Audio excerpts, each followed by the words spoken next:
Hi, today's video is by the Beatles. She's leaving home. It's about a young woman who lived with her parents but got tired of living alone. Now, if you're living with someone who has PTSD, which I want to let you know right now, they did track down the woman the song was written about because it was from a national news story. And no, that wasn't the problem with her.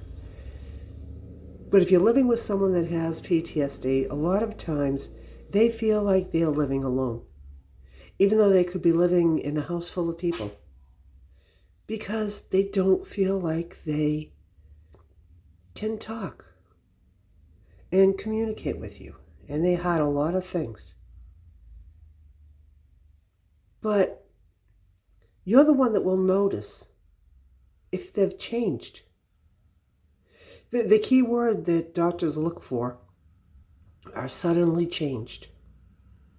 And then they go on that route to see what's going on, because PTSD can mimic all kinds of other mental issues. But PTSD can only be set off by surviving a traumatic event. So if you have, let's say, a young veteran who came back that is changed, you need to understand where those changes are coming from, because they won't talk about it. They won't talk about where they've been. They won't talk about what they've done. And they won't talk about how it hit them. They don't want to worry you. They don't want to be judged either. So they keep secrets. Secrets how they brought back scars on their soul. But you're the one that loves them. So you need to be the one to understand what those changes mean and when they need help.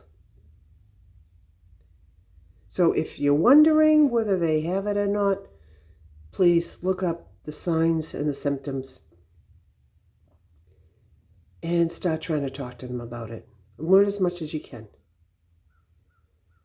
And then you can help them to not feel like they're living alone anymore. If you are living with anyone who survived traumatic events, understand that news reports can really affect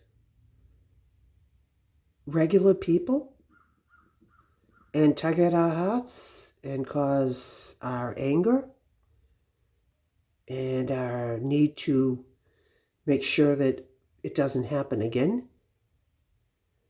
But if they survived criminal acts, it can hit them harder. And it can be like a trigger.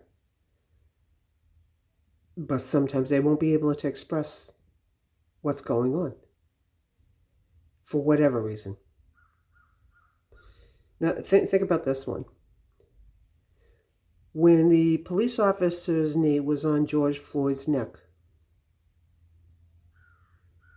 every young black male will end up remembering that with every time they come into contact with police officers. Every time there is a police officer killed,